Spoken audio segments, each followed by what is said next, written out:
Riassunti di Love is in the Air che coprono tutta la puntata turca numero 22. Serkan ha convinto Eda ad entrare in ascensore con lui per raggiungere il ristorante che si trova al 25° piano del grattacielo. Durante la salita lei sembra in trance, mentre lui, per tranquillizzarla, le parla dolcemente, l'accarezza e alla fine la bacia. Arrivati al ristorante, Eda è come se si risvegliasse, gli fa arrivare uno schiaffo in pieno volto e gli dice che ha violato il loro contratto. Serkan si giustifica dicendo che lo ha fatto solo per tranquillizzarla e farle superare la paura. Eda non è d'accordo e iniziano a bisticciare fino a quando lui all'improvviso la bacia di nuovo. Durante il pranzo Serkan le dice che deve pensare alla loro relazione, ma Eda gli precisa che non esiste una relazione tra loro. A questo punto lui le dice che sicuramente ci sarà e aggiunge che lei ha trasformato la sua vita in un arcobaleno. Aydan e Atekin decidono di divorziare dopo che lei ha scoperto i suoi tradimenti. Lui le dice che lascia tutto a lei e Serkan, tranne una tenuta personale, e si lasciano in modo molto freddo. Serkan viene richiamato in ufficio, dove si ritrova con Eda, Ferit, Geren e Selin, che gli dice che tutti loro gli hanno nascosto qualcosa sulla divulgazione del contratto di fidanzamento tra lui e Eda. Racconta che tutto è partito da Ferit e che lei ha cercato invano di bloccare la divulgazione della notizia sui media. Aggiunge che anche Eda ne era a conoscenza e anche Efe che l'ha ricattata per farsi vendere le azioni dell'azienda, ma lei non gliele ha cedute. Poi annuncia che lascerà il suo incarico in azienda e che venderà le sue quote a Serkan. Quando lui le chiede il motivo, lei gli dice che ha bisogno di un nuovo inizio. Serkan ha un confronto con Ferit, che si scusa e riescono a chiarirsi e riconciliarsi. Poi Serkan parla con Eda e le dice con tono scherzoso che per avergli nascosto il fatto sconterà una punizione. Lei lo accusa di volersi approfittare della situazione. Arriva una telefonata di Seifi che gli dice di recarsi dalla madre. Serkan ci va insieme ad Eda. Arrivati la trovano molto allegra, ma poi, con tono malinconico, parla del suo matrimonio e del divorzio. Loro la incoraggiano ad andare avanti e le suggeriscono di candidarsi alle elezioni del presidente della fondazione di cui fa parte. Serkan dice ad Eda che le dà la possibilità di rimediare al fatto che gli ha taciuto quel che sapeva sul contratto, esaudendo 3 suoi desideri.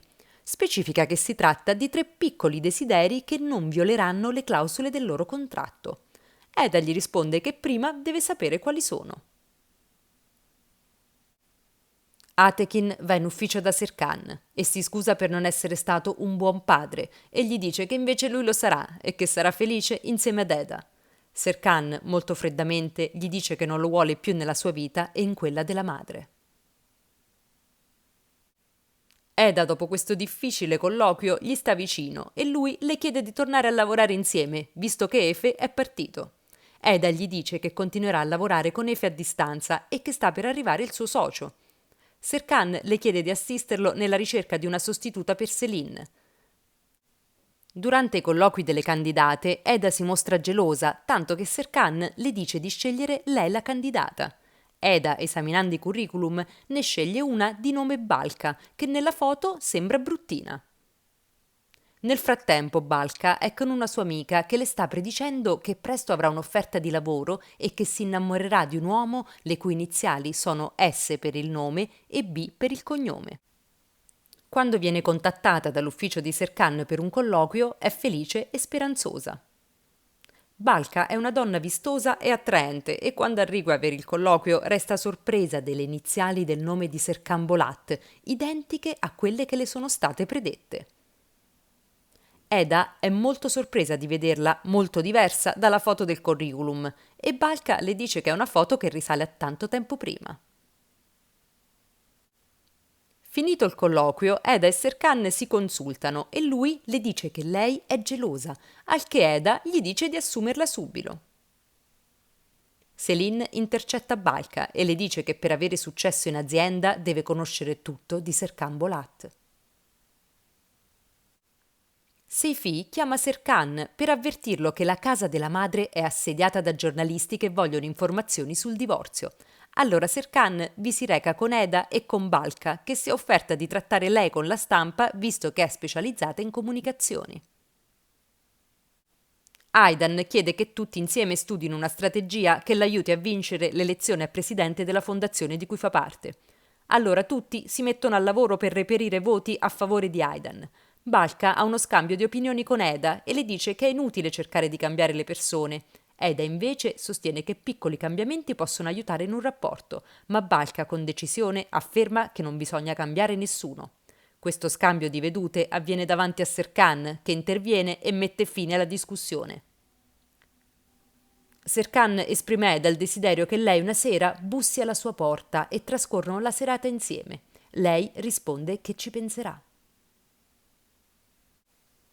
Eda parla con le amiche della proposta di Serkan. A quel punto Geren le rivela che le citazioni in giudizio che lui ha fatto fare nei confronti dei giornalisti non erano per tutelarsi, ma per punire chi aveva fatto del male a lei, che era anche svenuta.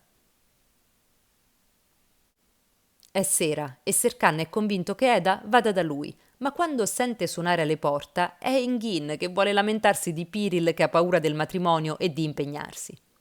Serkan gli dice che deve chiedergli di sposarlo per capire cosa vuole, poi cerca di mandarlo via perché pensa che arrivi Eda. Sente suonare nuovamente alla porta, ma è Ferit, che si scusa nuovamente e gli rivela che Efe voleva comprare anche le sue azioni, ma che lui aveva rifiutato. Serkan cerca di abbreviare questo discorso e mandarli via. Suona nuovamente alla porta e questa volta è Erdem che vuole parlargli dei suoi problemi amorosi. Tutti iniziano a parlare e Serkan, molto seccato, alla fine riesce a mandare tutti via. Balka va da Aidan per aiutarla e le consiglia di proporre alle socie che prima delle elezioni si svolga un faccia a faccia tra le candidate, composto da una serie di domande e risposte. È sicura che Aidan supererà facilmente l'intervista dato il suo carattere brillante. Il giorno delle votazioni Aidan è molto agitata, ma è sostenuta da Eda e da Balka. Le domande che le vengono rivolte a un certo punto vertono sul divorzio e lei, con l'aiuto di Eda, riesce a rispondere tranquillamente, tanto da vincere le elezioni. A casa di Aidan si festeggia la sua vittoria, sono tutti presenti e Serkan ha occhi solo per Eda. Arriva Céline per congratularsi e dice che sta per partire per la Danimarca per farsi una nuova vita. Aidan la ringrazia per aver venduto le sue azioni a Serkan. Poi invita tutti a ballare e Serkan invita Eda e tra loro si crea un'atmosfera intima e romantica, mentre Balka li osserva continuamente. Mentre Erdem e Leila mettono fine al loro finto fidanzamento davanti a tutti, Engin chiede a Piril di sposarlo e lei accetta tra gli applausi di tutti. Tornato a casa, Serkan è sicuro che Eda andrà da lui e quando sente suonare alla porta è molto sorpreso nel vedere Balka che gli vuole parlare di lavoro e gli dà dei progetti da esaminare subito. Balka gli dà anche un giochino per Sirius e cerca di prendere tempo, tanto che Serkan la invita a restare. Mentre Serkan e Balka esaminano i progetti, lei flirta apertamente e lo riempie di lusinghe. Suonano alla porta e questa volta è Eda che vuole fargli una sorpresa, ma come entra vede Serkan vicino a Balka e ne è sconcertata. Con la delusione negli occhi di Eda si chiude la puntata numero 22 di Love is in the Air.